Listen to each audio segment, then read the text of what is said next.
One আবি বারজাতা নাজলাতা উবাইদিল আসলামি ক্বালা রাসূলুল্লাহ সাল্লাল্লাহু আলাইহি ওয়াসাল্লাম লা তাযালু কদামা আবদিন ইয়াওমাল কিয়ামাহ হাত্তা ইউসআলু আন উমরিহি ফিমা আফনাহু ওয়া আন ইলমিহি ফিমা ফাআলা ফিহি ওয়া আন মালিহি মিন আইনা ইকতাসাবাহু ওয়া ফিমা আনফাকাহু ওয়া আন জিসমিহি ফিমা আবলাহু।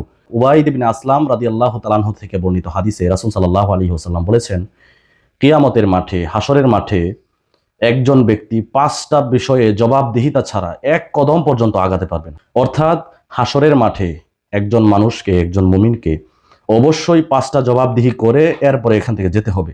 1 নাম্বার, হাত্তা ইউসআলু আন উমরিহি ফিমা আফনাহু, তার জীবনটাকে সে কিভাবে ব্যয় করেছে। তাকে যে আল্লাহ একটা জীবন দান করেছিলেন, দুনিয়াতে চলাফেরা করার জন্য একটি সুস্থ মস্তিষ্ক দান করেছিলেন, এটাকে সে কিভাবে কাজে লাগিয়েছে। স্বাভাবিকভাবে যারা প্রকৃত ইমানদার হবে, মুমিন হবে, তাদের জবাবটা সুন্দর হবে, উত্তরটা দিতে পারবে। জীবন সম্পর্কে তাদের উত্তরটা খুবই গুছালো হবে। কিন্তু যারা কুফরিতে মত্ত ছিল, শিরিক বিদাতে মত্ত ছিল, ওরা এইখানে জবাবটা দিতে পারবে না। জীবনের যথাযথ হক যারা আদায় করেনি, তারা এগুলো জবাব দিতে পারবে না। এই জন্য আমাদেরকে বুঝতে হবে, সেকুলারদের কথার সাথে তাল মিলিয়ে যে জীবন তো একটাই, উপভোগ করো, এমন কোনো মন মানসিকতা রাখা যাবে না বা এমন কাজ করা যাবে না। মুমিন হিসাবে আপনার জীবন একটা নয়, বরং পরকালেই শুরু হবে আপনার জীবন। ওইটাই হচ্ছে আপনার আসল জীবন। এই দিকে লক্ষ্য রাখতে হবে প্রত্যেকটা কাজে কর্মে, যে আল্লাহর কাছে হিসাব দেওয়া লাগতে পারে, আল্লাহর কাছে হিসাব দিতে হবে, এই জিনিসটা চিন্তা করতে হবে। 2 নাম্বার, ওয়ান ইলমিহি ফিমা ফাআলা ফিহি, তোমাকে যে ইলিম দেওয়া হয়েছিল সেই ইলিম দ্বারা তুমি কি কাজ করেছো। ইলিম বলতে, ইলিম অর্থ হলো জ্ঞান। পৃথিবীতে পাগল ছাড়া, বোকা মানুষ ছাড়া সকলকেই মোটামুটি আল্লাহ কিছু না কিছু জ্ঞান দান করেন। এবং যারা মুসলমান, তারা কোনো না কোনোভাবে ইসলামী জ্ঞান অর্জন করে থাকেন। এই যে ইসলামী জ্ঞানগুলা অন্বেষণ করলেন, অর্জন করলেন, আল্লাহ তৌফিক দিয়েছেন অন্বেষণ করার জন্যে, অর্জন করার জন্যে। এই জ্ঞান দ্বারা সে ব্যক্তি কি আমল করেছে, মূলত কথা হলো এইটা। বাকি আলেম হিসাবে, যেহেতু একজন আলেম অনেক বেশি জানেন, তাকেও কঠোরভাবে জবাবদিহি করতে হবে। কিন্তু ওয়ান ইলমিহি ফিমা ফাআলা ফিহি দ্বারা শুধু আলেম উদ্দেশ্য নয়, এখানে যারা জানে ইসলাম সম্পর্কে, যারা সামান্যতম হলেও যাদের জ্ঞান আছে, তাদেরকেও জবাবদিহি করতে হবে যে তোমাকে যে এই জ্ঞান দেওয়া হয়েছিল, তুমি এটা কিভাবে কাজে লাগিয়েছো। রাস্তাঘাটে হাঁটলে ছোটবেলায় আমরা দেখতাম অনেকেই সালাম, যদি ভুলবশত কাউকে সালাম না দিতাম, আমাদের চাচা বা দাদারা, তারা বলতো যে তুমি তো মাদ্রাসায় পড়ো, তাহলে এই সালাম দেওয়া যে একটা নিয়ম আছে তুমি জানো না, সালাম কেন দিলে না। আমার ছোট মনে তখন প্রশ্ন উদয় হতো যে আমাকে যেই ব্যক্তি ভুল ধরেছে, এই ব্যক্তি নিশ্চয়ই আমার থেকে বেশি জানে। তাহলে আমি তখন প্রশ্ন করতাম যে আপনিও তো জানেন সালাম দেওয়াটা একটা সুন্নাহ, এটা তো আপনিও জানেন। এবং রাসূল সাল্লাল্লাহু আলাইহি ওয়াসাল্লাম ছোট্ট বাচ্চাদেরকেও পর্যন্ত সালাম দিতেন, তাহলে আপনি কেন সালামটা দিলেন না। আমি না ভুল করেছি, আপনি কেন সালামটা দিলেন না। মানে কথাটা বললাম এই জন্যে, এই টাইপের কিছু মানুষ আছে যারা সব দোষ হুজুরদের উপর চাপিয়ে দিতে চায়। তারা মনে করে যে ওয়ান ইলমিহি ফিমা ফাআলা ফিহি, ইলিম বলতে শুধুমাত্র আলেমদেরকেই জবাবদিহি করতে হবে। এবং তারা বলে যারা জানে তাদেরকে জবাবদিহি করতে হবে, যারা জানে না, আমরা জানি না, এই জন্য আমরা আল্লাহর কাছে অল্প জবাব দিব, এমন তারা বলে।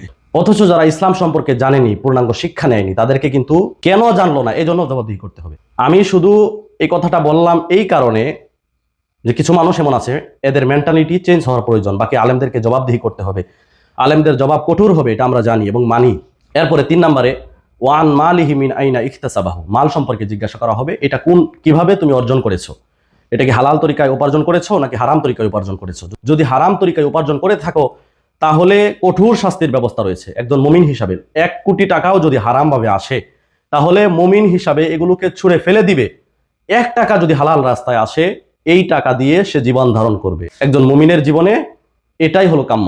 এমনি ভাবে এই মালটা যদি হালাল তরিকায় আসে, তাহলেও তাকে জবাবদিহি করতে হবে ওয়াফিমা আনফাকাহু, এই মালটা কোন রাস্তায় তুমি ব্যয় করেছো। এটা কি অপচয় করেছো নাকি এটা সদ্ব্যবহার করেছো। এটা কিভাবে তুমি ব্যয় করেছো, গরিব দুঃখীকে, মিসকিনকে দান করেছো, নাকি আলিশান বাড়িঘর করে এগুলোকে উড়িয়ে দিয়েছো, মজ মাস্তি করে হোটেলের মধ্যে রাত কাটিয়ে এগুলোকে নষ্ট করেছো। মালের সদ্ব্যবহার করতে হবে। মালটা যদি হালাল তরিকাও আসে, তাহলে এটাকে উড়িয়ে দেওয়া যাবে না এবং এগুলোকে যত্রতত্র ফেলে দেওয়া যাবে না, খরচ করা যাবে না। যেখানে ব্যবহার করলে, খরচ করলে উপকার হবে, আপনার উপকার হবে এবং আপনার দ্বীনের উপকার হবে, সেখানে এগুলো ব্যয় করতে হবে। প্রিয় ভাইয়ের আমার, 5 নাম্বার, ও আনজিসমিহি ফিমা আবলাহু, মানুষের জিসিম সম্পর্কে, শরীর সম্পর্কে জিজ্ঞাসা করা হবে। আল্লাহ বলবেন যে তোমাকে এত সুন্দর একটা শরীর দান করলাম, সুটাম দেহের অধিকারী তুমি ছিলে, এই শরীরটাকে তুমি কিভাবে ক্ষয় করেছো। আজকে শাহবাগীদের সাথে তাল মিলিয়ে, সেকুলারদের সাথে তাল মিলিয়ে মুসলিম অনেক ভাই বোনেরাও এই কথা বলে থাকে যে আমার শরীর আমি যেভাবে মন চাই সেভাবে ক্ষয় করব। আমার শরীরে আমার মন চাইলে টেটু আঁকবো, আমার চুলে মন চাইলে বব কাটিং দিব, যা মন চাই আমি তা করব। না, এই শরীরটা আপনার না, আল্লাহ সুবহানাহু ওয়া তাআলা আপনাকে শরীরটা দান করেছেন, এই জিসিমটা দান করেছেন। এর জন্য হাসরের মাঠে আল্লাহর কাছে আপনাকে জবাবদিহি করতে হবে। সুতরাং কেউ যদি এটা মনে করে যে এটা আমার শরীর, আমি যেভাবে মন চাই সেইভাবে এটা খরচ করব, এটা কিন্তু চলবে না। কেননা আল্লাহ সুবহানাহু ওয়া তাআলা আপনার এই পুরো শরীরটা আপনাকে আমানত হিসাবে দুনিয়াতে দিয়েছে। এই যে 5টা প্রশ্ন করা হবে, এই 5টা জিনিস আপনাকে আল্লাহ সুবহানাহু ওয়া তাআলা আমাকে আমানত হিসাবে দান করেছেন। এগুলোর যথাযথ ব্যবহার করতে হবে, যত্রতত্র ব্যবহার করা যাবে না। আল্লাহ তাআলা আমাদেরকে বুঝার তৌফিক দান করুক, আমিন।